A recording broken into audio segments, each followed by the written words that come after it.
2008 में जब ताज होटल पर आतंकवादियों ने हमला किया था, तब सर रतन टाटा जी ने कहा था कि अगर जरूरत पड़े तो मेरे पूरे ताज होटल को उड़ा दो, मुझे फर्क नहीं पड़ता, लेकिन मेरे देश पर हमला करने वाला एक भी आतंकवादी जिंदा बाहर नहीं आना चाहिए। ऐसे थे हमारे सर रतन टाटा जी। अभी हाल ही में उनका निधन हो गया। देश ने अपना एक अनमोल रतन खो दिया। इसीलिए आज का ये वीडियो सर रतन टाटा और टाटा ग्रुप के लिए डेडिकेटेड है, ताकि देश के सभी लोगों को पता चल सके कि उन्होंने देश के लिए क्या क्या किया है। तो वीडियो को पूरा देखिएगा और ज्यादा से ज्यादा लोगों तक शेयर कीजिएगा। टाटा ग्रुप भारत में पिछले 200 सालों से बिजनेस कर रहे हैं और आज ऑलमोस्ट हर सेक्टर में आपको इनके प्रोडक्ट दिखाई दे जाएंगे। इतने ज्यादा है कि अगर आप सुबह सोकर उठते हो तो घर की दीवारों पर जो स्टील लगा है वो भी इन्हीं का होगा। चाय पियोगे तो शायद इन्हीं की होगी। खाना खाओगे तो उसमें जो नमक डालोगे शायद वो भी टाटा का होगा। सड़क पर दौड़ती 6 लाख से लेकर कई करोड़ों तक की गाड़ियां इन्हीं की कंपनी की मिलती है। कपड़ों में भी हर रेंज और क्वालिटी वाले कपड़े बेचते इनके शोरूम आपको दिख जाएंगे। इंश्योरेंस से लेकर लोन तक में इनके फाइनेंशियल प्रोडक्ट बेचते हुए लोग आपको दिख जाएंगे। पासपोर्ट बनवाने से लेकर कई गवर्नमेंट एग्जाम देने तक इनके सॉफ्टवेयर अवेलेबल हैं। अगर आप किसी मॉल चले गए तो एसी, फ्रिज, वॉशिंग मशीन, ये सारी चीजें वो बनाते भी हैं और फिर अपनी ही दुकान लगाकर इसे बेच भी देते हैं। एयरपोर्ट चले जाओ तो प्रीमियम कॉफी पीने से लेकर हवाई जहाज में बैठकर किसी नए शहर में जाकर एक महंगा होटल बुक करने तक आपको टाटा के ही प्रोडक्ट दिख जाएंगे। बिग बास्केट से सब्जी, 1mg से दवाई, फास्ट ट्रैक और टाइटन से घड़ियां और तनिष्क से ज्वेलरी लाने के बाद शायद आपको रियलाइज नहीं होगा, लेकिन ये सारे भी टाटा ग्रुप के अंडर ही आते हैं। ये इमेज दिखा रहा हूँ, एक बार पॉज करके देखना कि कितना कुछ आता है टाटा ग्रुप के अंदर। 100 से भी ज्यादा ब्रांड्स आते हैं टाटा ग्रुप के अंदर। यही रीजन है कि देश में सबसे ज्यादा नौकरी देने के मामले में आर्म फोर्सेज, रेलवे और पैरामिलिट्री फोर्सेज के बाद टाटा ग्रुप का ही नाम आता है। तो ऐसा क्या है टाटा के पास जो इन्हें बाकी बड़े बड़े बिजनेस फैमिली से बिल्कुल अलग बनाती है? आओ इस वीडियो में डिटेल से समझते हैं।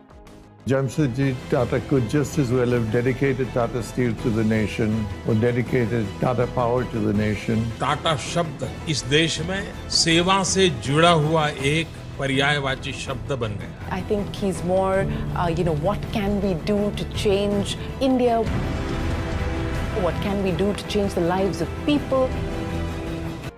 टाटा ग्रुप की कहानी आज से करीब 150 साल पहले शुरू होती है। साल था 1858। पूरी दुनिया में टेक्सटाइल का जलवा था। कॉटन सोने के भाव बिक रहा था। अमेरिका वाले स्लेव्स यूज करके कॉटन की खेती करवाते थे और ब्रिटेन में इसको बेचकर मोटा पैसा कमाते थे। फिर 1861 में अमेरिका के अंदर हो गया सिविल वॉर। स्लेवरी खत्म हो गई और सिविल वॉर के टाइम कॉटन सप्लाई एकदम ठप पड़ गई। तब ब्रिटिशर्स ने देखा भारत की तरफ, इधर से कुछ कॉटन मिल जाए तो शायद उनका काम चल जाए। उस टाइम पर भारत में कॉटन का काम करते थे नशेरवन टाटा और उनके बेटे जमशेदजी टाटा। तब अपने पिताजी के बिजनेस में बस एक असिस्टेंट लगे हुए थे। इन्होंने ब्रिटेन को कॉटन सप्लाई करना शुरू किया। बिजनेस भी अच्छे से चल पड़ा, लेकिन सिर्फ 2 सालों में अमेरिका की जो सिविल वॉर थी वो बंद हो गई और कॉटन की सप्लाई वहां से दोबारा चालू हो गई। लेकिन तब तक जमशेदजी बिजनेस के बारे में काफी कुछ समझ गए थे। इन्होंने 1869 में मुंबई के अंदर चिंचपोकली में एक बंद पड़ी ऑयल मिल को खरीदा और इसको उस टाइम के हिसाब से एक कूल सा नाम दे दिया, अलेक्जेंड्रा मिल, और इसको बना दिया एक कॉटन मिल। कॉटन के काम में मार्जिन अच्छा था, लेकिन जमशेदजी ने सोचा कि ये धंधा ज्यादा बड़ा नहीं बनेगा, तो 2 साल में इन्होंने ये मिल बेच दी और जमशेदजी चले गए इंग्लैंड के लंकाशायर। उस टाइम पर लंकाशायर पूरी दुनिया का एक टेक्सटाइल हब था। 1860 में इस छोटे से शहर में 2500 मिल्स थीं, जिससे हर साल 8 बिलियन यार्ड्स कपड़ा बनता था। यानी पूरी दुनिया का उस टाइम पर 50% कपड़ा इस छोटे से शहर से सप्लाई होता था। जमशेदजी ने सोचा कि इन अंग्रेजों को कॉटन बेचने का क्या फायदा, इनको कपड़ा बेचते हैं, बड़ा बिजनेस बनेगा। जमशेदजी वहां से वापस आए और 1877 में खोल दिया central India spinning, weaving and manufacturing company, जिसका नाम बाद में पड़ा एम्प्रेस मिल्स। यूएस में जिस रिंग फ्रेम टेक्नोलॉजी की बस टेस्टिंग चल रही थी, उसको इन्होंने अपने मिल में यूज करना शुरू कर दिया और इससे उनका प्रॉफिट आसमान छूने लगा। कहने का मतलब ये है कि टाटा ने शुरू से ही ऐसे बिजनेस में हाथ डाला है जहां पर वो फर्स्ट मूवर है, यानी कि जो और कोई नहीं कर रहा है वो काम इनको करना है और उससे इनको प्रॉफिट बनाना है। और ये बात टाटा की पूरी जर्नी में आपको बार बार देखने को मिलती है। भारत में पहली सिविल एयरलाइन टाटा ने शुरू करी, देश का पहला 5 स्टार होटल टाटा ने बनाया, राजीव गांधी ने तो 80 के दशक में कंप्यूटर की बात करी थी। लेकिन भारत की पहली टेक कंपनी TCS 1968 में टाटा ने बना दी थी। भारत में पहली पूर्ण स्वदेशी गाड़ी इंडिका भी टाटा ने ही बनाई थी। जब नेहरू जी ने बोला कि ये फिरंगी कॉस्मेटिक प्रोडक्ट बेच कर आजादी के बाद भी भारत को लूट रहे हैं, तब लक्ष्मी के नाम से देश का पहला कॉस्मेटिक ब्रांड भी टाटा ने ही शुरू करा। वैसे इसी ब्रांड को आज आप लैक्मे के नाम से जानते हैं। लेकिन कोई भी काम सबसे पहले करना इतना ज्यादा खास नहीं है, उस चीज को बेस्ट क्वालिटी के साथ करना ज्यादा इम्पोर्टेंट है। बात है सेकेंड वर्ल्ड वॉर की। देश पर ब्रिटिशर्स का राज था और ब्रिटेन था एलीट पावर्स के साथ, जो नाजी जर्मनी से लड़ रहे थे। इनको अपनी आर्मी के लिए टैंक्स बनवाने थे और इधर जमशेद जी 1907 में ही स्टील का काम शुरू कर चुके थे। स्टील की डिमांड बढ़ती देखकर टाटा ने 4 सालों में 110 तरह की वैरायटी तैयार कर दी थी। और फिर जब एलीट फोर्सेस ने इनकी क्वालिटी देखी तो अपने टैंक्स बनवाने के लिए इनसे स्टील खरीदना शुरू कर दिया। इस स्टील से ऐसे अभेद टैंक बने कि बॉम्ब भी उन पर कोई असर नहीं कर पाता था। उस वॉर के खत्म होने के बाद एलीट फोर्सेस ने ये ओपनली कहा था कि भारत की स्टील ना होती तो शायद हम ये लड़ाई कभी जीत ही न पाते। वैसे जब वर्ल्ड वॉर 1 हुआ था उस टाइम पर भी टाटा स्टील ने मिलिट्री ग्रेड स्टील सप्लाई करा था। हावड़ा ब्रिज से लेकर भाखड़ा नैगल डैम जैसे आइकॉनिक स्ट्रक्चर जो भारत के अंदर हैं, इसमें भी टाटा का ही स्टील लगा है। उनकी क्वालिटी कितनी अच्छी है ये वर्ड्स में एक्सप्लेन करने की कोई जरूरत नहीं है, सामने एग्जाम्पल अवेलेबल है। और यही देश का लोहा टाटा की कार्स में भी आज सोने जैसा चमकता है, जब इनकी ऑलमोस्ट हर कार 5 स्टार रेटिंग्स लेकर आती है। JRD टाटा को भारत में सिविल एविएशन का फादर सब लोग बोलते हैं। 1932 में उस टाइम के भारत के अंदर कराची से मुंबई तक फ्लाइट उड़ाकर उन्होंने भारत में सिविल एविएशन की शुरुआत करी थी। ये बात स्पेशल है, लेकिन इससे भी ज्यादा स्पेशल है जो इसके बाद हुआ। इन्होंने सिर्फ भारत में एक एयरलाइन नहीं शुरू करी, बल्कि पूरी दुनिया को सिखाया कि एक वर्ल्ड क्लास एयरलाइन का मतलब क्या होता है। एयर इंडिया के जलवे ऐसे हो गए थे कि सिंगापुर वालों ने अपने बंदों को भेज के बोला था कि जाओ देख के आओ और सीखो कि एक प्रीमियम एयरलाइन एक्चुअल में होती क्या है। कहते हैं अपने टाइम पर इनकी एयरलाइन दुनिया में बेस्ट सर्विस देने वाली एयरलाइंस में से आती थी। इनकी इंटरनेशनल एयरलाइंस की क्वालिटी इतनी हाई थी कि खुद नेहरू जी इसमें ट्रैवल करते थे और बाद में लेटर लिखकर उन्होंने इनकी तारीफ भी करी थी। JRD टाटा खुद इनमें कई बार ट्रैवल करते थे और हर ट्रिप के बाद एक नोट भेजते थे अपनी टीम को कि इस बार ना सीट कुछ कम रिक्लाइन हो रही थी, चाय ज्यादा डार्क बन रही है। ऐसी छोटी छोटी चीजों को नोटिस करते थे और अपनी टीम को बोलकर वो भी ठीक करवाते थे। क्वालिटी को लेकर एक ऑब्सेशन टाटा में इतना ज्यादा रहा है, वो भी शुरू से, और वो आज भी इनके प्रोडक्ट्स में दिखाई देता है। लेकिन ये क्वालिटी और फर्स्ट मूवर्स वाली चीजें बहुत से बिजनेसेस कर सकते हैं, प्रॉफिट भी अच्छा बना सकते हैं। लेकिन एक बिजनेस की लेगेसी तब बनती है जब उसमें नेशन बिल्डिंग पर भी फोकस किया गया हो, और यही चीज आपको टाटा में दिखती है। जब नेहरू जी को सोवियत यूनियन का कम्युनिज्म कुछ ज्यादा ही पसंद आ गया तो उन्होंने टाटा की एयरलाइन के साथ बहुत सारी कंपनीज को नेशनलाइज कर दिया था। JRD टाटा को ये बिल्कुल भी अच्छा नहीं लगा था, लेकिन देश के PM का डिसीजन था तो उन्होंने भी इसकी रिस्पेक्ट करी और इसके लिए अग्री कर गए। लेकिन फिर नेहरू जी को समझ आ गया कि एयरलाइन का नाम एयर इंडिया करने से सरकार इसको चलाना नहीं सीख जाएगी। फिर इन्होंने JRD टाटा को ही बुलाया कि आप ही इसको चलाना सिखा दीजिए। टाटा एक बार फिर से मना कर सकते थे, लेकिन JRD टाटा इसके चेयरमैन बने और नेशन बिल्डिंग के लिए इन्होंने इस एयरलाइन को चलाने में सरकार को पूरी तरह से गाइडेंस भी प्रोवाइड करी। कई ऐसी भी जगह है जहां पर टाटा का नाम आपको नहीं दिखता है, लेकिन वहां पर भी इनके नेशन बिल्डिंग वाले इंटेंशन आपको साफ साफ दिख जाते हैं। जैसे कि इंडियन इंस्टीट्यूट ऑफ साइंसेज जो जमशेद जी टाटा ने शुरू किया था ताकि पूरे देश में साइंटिफिक रिसर्च के लिए अपना कुछ काम हो सके, और आज भारत के अंदर साइंटिफिक रिसर्च इंस्टीट्यूट्स की लिस्ट में ये टॉप पर आता है। और बात सिर्फ नेशन बिल्डिंग पर नहीं रुकती है, ऐसे बहुत से केसेस हैं जहाँ पर देश के प्राइड पर जब बात आई है तो टाटा ने उस पर तुरंत एक्शन लिया है। आजादी से पहले की बात है, बॉम्बे के काला घोड़ा इलाके में वॉटसन्स होटल नाम से एक बहुत फेमस होटल था। दिक्कत सिर्फ इतनी थी कि यहाँ पर सिर्फ ब्रिटिशर्स की एंट्री होती थी और ऐसे बोर्ड टांग दिए जाते थे कि इंडियन और डॉग्स आर नॉट अलाउड। इस रेसिज्म का जवाब देने के लिए जमशेद जी टाटा ने वॉटसन्स से भी बड़ा और शानदार होटल बनाने का फैसला किया और ब्रिटिशर्स के सामने ही उसी मुंबई में 1903 में बना ताज hotel.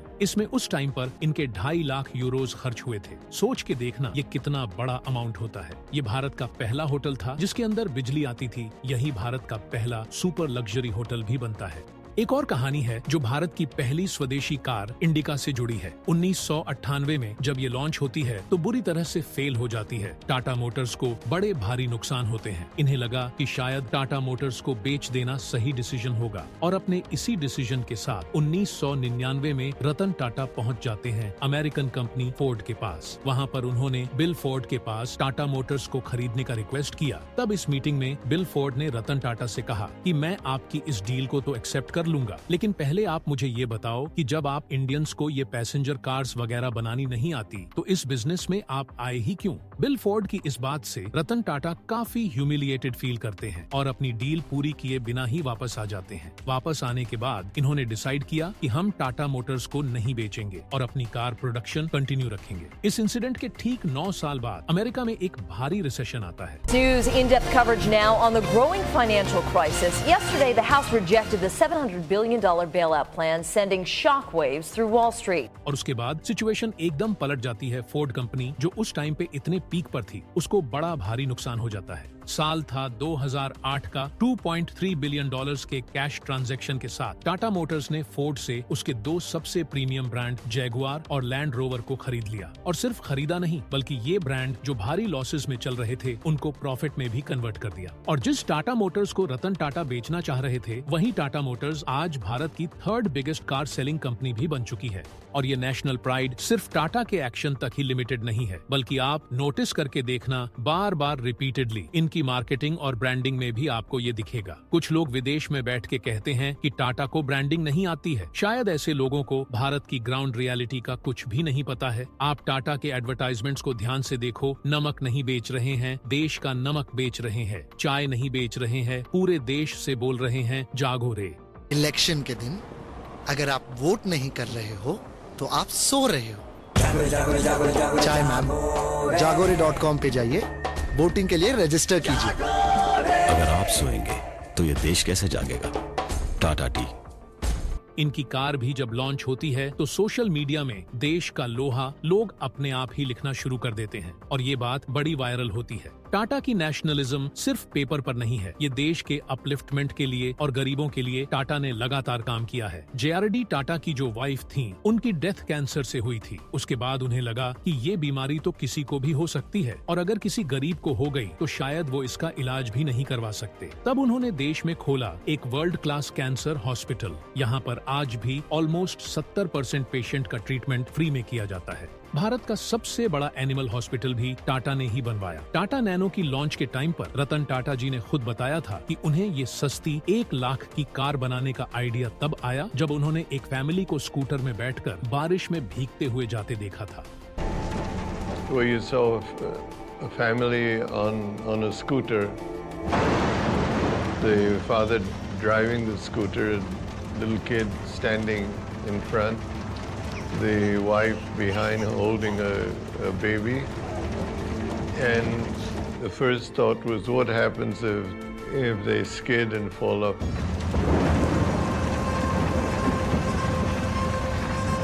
And then actually that's exactly what happened. पूरी दुनिया बोलती है कि 1926 में फोर्ड कंपनी के फाउंडर हेनरी फोर्ड ने फैक्ट्री वर्कर्स को प्रोडक्टिव बनाने के लिए हफ्ते में 6 दिन की जगह 5 दिन काम करवाना शुरू कर दिया, ताकि वर्कर्स को रेस्ट मिल सके और 5 दिन में वो ज्यादा एनर्जी के साथ काम कर सके। लेकिन जमशेदजी टाटा ने 1800 में ही अपनी फैक्ट्री में ये नोटिस कर लिया था। इन्होंने अपने कॉटन मिल में वर्कर्स को tragedy, provident fund, ventilated working areas जैसी काफी फैसिलिटीज देनी शुरू करी, जहाँ वेस्ट में ये सारे कॉन्सेप्ट्स एग्जिस्ट ही नहीं करते थे और अमेरिका स्लेवरी करवा रहा था। तब हमारे भारत में टाटा कंपनी के अंदर ये सब चल रहा था। और जहां बाकी अमीर लोग आज के टाइम पर सबसे ऊंचा घर बनवाते हैं, शादियों में पूरी दुनिया के अमीर लोग इकट्ठा कर लेते हैं, वहीं टाटा ग्रुप के सबसे सीनियर लोग आपको एकदम नॉर्मल कपड़ों में इधर से उधर जाते हुए दिख जाएंगे, पेट्स के साथ टाइम स्पेंड करते हुए दिख जाएंगे, एकदम सिंपल लाइफ जीते हुए ये आपको दिख जाएंगे। जहां पूरी दुनिया के लोग रिचेस्ट की लिस्ट में टॉप करने की कोशिश में लगे हैं, वहीं टाटा सन्स आज भी जितनी भी अर्निंग्स उनकी होती है, उसका 66% हिस्सा चैरिटी को दे देता है। कुरून रिपोर्ट 2021 के अकॉर्डिंग जमशेदजी टाटा पूरी दुनिया में 20वीं सदी के अंदर सबसे ज्यादा चैरिटेबल पर्सन थे और उन्होंने 8,29,000 करोड़ रुपए डोनेट किए। सो ये सारी चीजें करके टाटा ग्रुप ने देश को आगे बढ़ाने में बहुत बड़ा योगदान दिया है। इसलिए सर रतन टाटा और टाटा ग्रुप के लिए 1 लाइक तो बनता है, और साथ ही साथ इस वीडियो को ज्यादा से ज्यादा लोगों तक शेयर कीजिए ताकि बाकी लोगों को भी पता चल सके कि टाटा ग्रुप ने देश के लिए क्या क्या किया है। Thank you.